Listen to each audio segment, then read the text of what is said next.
So it is Monday, January 13th, 2025, and I have five big stories for you today. So we're going to start here. Last week, China's Shandong port, an entry point for most sanctioned oil-based banned U.S. sanctioned vessels. So the U.S. passed these sanctions, and China actually rejected Russian oil. It's fascinating what happened here. So the tankers are holding off the coast of China after departing with loads of oil from Russia. You can see the route here from Russia into China, and they have nowhere to go because China's not having them. So here's the article from Reuters. If enforced, the ban would drive up shipping costs for independent refiners in Shandong, the main buyers of discounted sanctioned crude from the three countries, the traders added. Last month, Washington imposed further sanctions on companies and the shadow fleet that deal with Iranian oil. President-elect Donald Trump, who takes office on January 20th, is expected to tighten sanctions further on Iran as he did during his first administration. The ban could slow imports into China, the world's largest oil importing nation, traders said. The Shandong port notice issued Monday was obtained from two of the traders and confirmed by a third. It forbids ports to dock, unload, or provide ship services to vessels on the Office of Foreign Assets Control list managed by the U.S. Department of Treasury. So it's having some kind of an effect, which is very good. The active shadow fleet, now this is a bit more about the shadow fleet itself so that you understand what's actually going on and just why. The active shadow fleet is transporting Iranian, Russian, and Venezuelan oil is estimated at about 669 tankers. So that's who's still willing to step up and play this kind of game. Of that, 250 to 300 tankers were typically involved in shipping Russian oil. So that's the backstory here. Now, again, here's the route, and you can see it going from Russia, from on the far east in Russia into China. And then sources noted that these sanctions will significantly reduce the a fleet of ships available to deliver crude from Russia, with one source noting this, quote, "It's going to drop off a cliff." Well, if it does, that's going to really hurt Russia's economy significantly. And Russia's economy is already on the brink here. Let's look at this a little bit deeper. China, again, has refused to accept these three carriers. Shandong Port, which operates in the ports of Shandong province, has prohibited these tankers from docking, according to Bloomberg. Another article about this. And Ben Hodges talks about how it's 3 years late. But finally, using economic tools, Russia's economy is in trouble. Plummeting ruble. Okay, we know that. We've been following that for some time. Empty national oil fund, protests against soaring inflation, like people getting arrested for stealing butter, anger at huge casualties, blunt criticism of Putin's policies in the Duma. So you apply real economic pressure and Ukraine wins. Now, I'm not sure it's quite that easy, but apply this pressure and it makes it even harder for Russia to succeed. The Biden administration on Friday targeted the Russian energy sector, including its oil industry, with some of its harshest sanctions to date, meant to cut off funding for Moscow's war against Ukraine. Okay, so let's shift a little bit from that story where China was stepping up and saying, nope, we're not getting involved in these U.S. sanctions ships. Okay, now let's turn our attention here to what's going on in the Baltic. Sweden, Denmark, Finland, Latvia, Lithuania, Estonia have appealed to the European Commission to lower the price cap on Russian oil, according to Reuters. So that means that it would be even harder to get this Russian oil, or you'd have more that's sanctioned. The cap set by the G7 countries is currently set at $60 per barrel. Measures aimed at reducing oil export revenues are critical as they cut Russia's most important source of income. Now, we're going to come back to the Baltic states and what they're doing with in the Baltic Sea. But for now, let's look at this.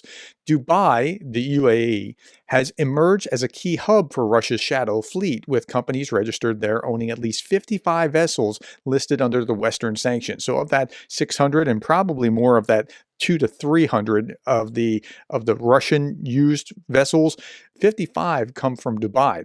They're snubbing it. They don't care. They're happy to trade in the oil. Okay. Now, Russians accused Ukraine of attempting to strike the last gas pipeline supplying Europe. So they cut off stuff. The Europeans aren't wanting to have most of it, but there's some still going through in some places. And so now, hitting a pipeline, it's got to be very difficult to defend against a pipeline or defend an entire pipeline against attack.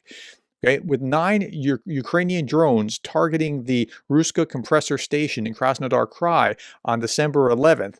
Now, again, hitting the pipeline is easy. Hitting the compressor station might be a little bit more difficult because they probably have some defenses there at the most critical hubs, but they can still hit indiscriminately at various places across that pipeline and shut it down periodically here and there between now and then.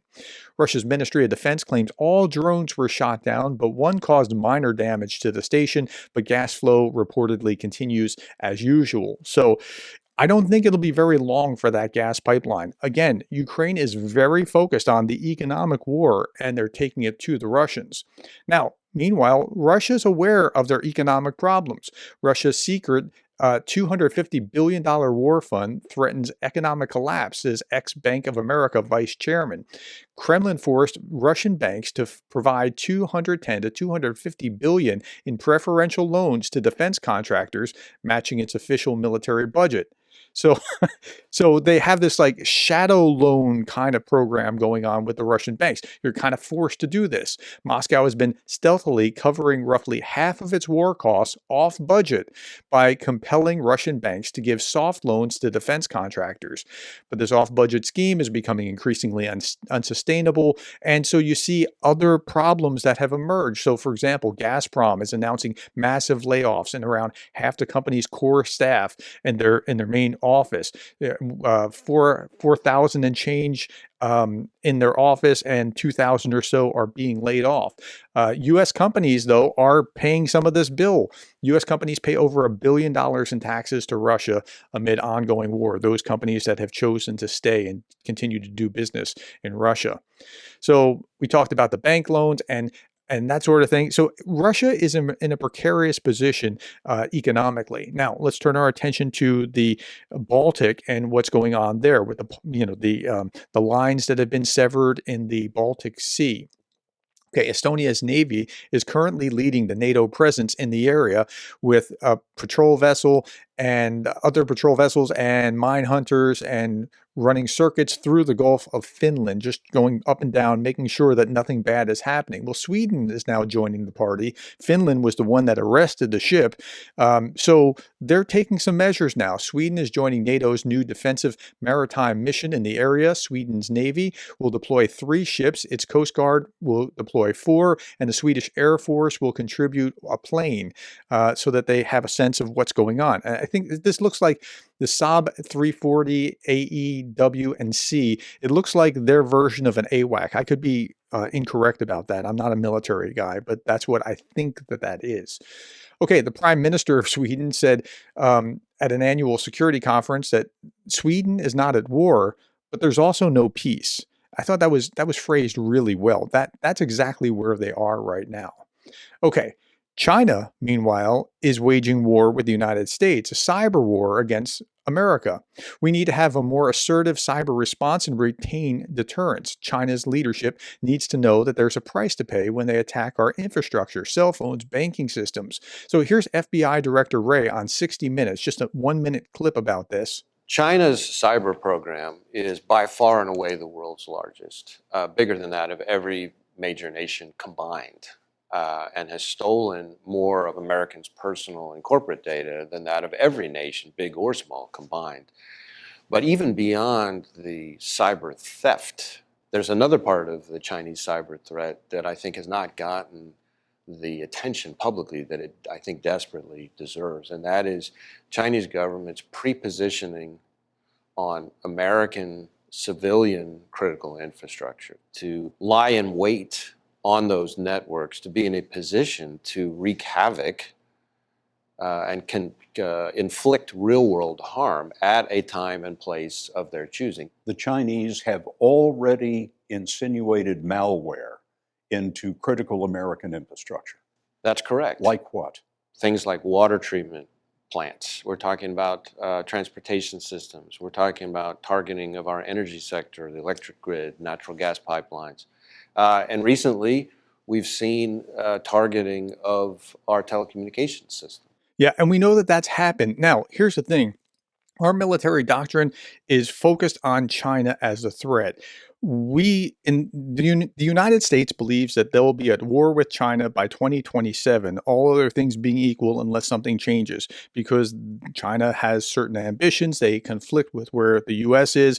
They want to be in the Arctic, for example. So in my last video, I just talked about how China has ambitions in the Arctic, and Greenland's a piece of that puzzle. So you want to go back and see this video if you haven't seen it already. So yeah, I mean, understanding that China is a legitimate threat and what they could do here to disrupt things if they already have cyber sleeping code within our infrastructure, it's kind of scary what could actually happen here.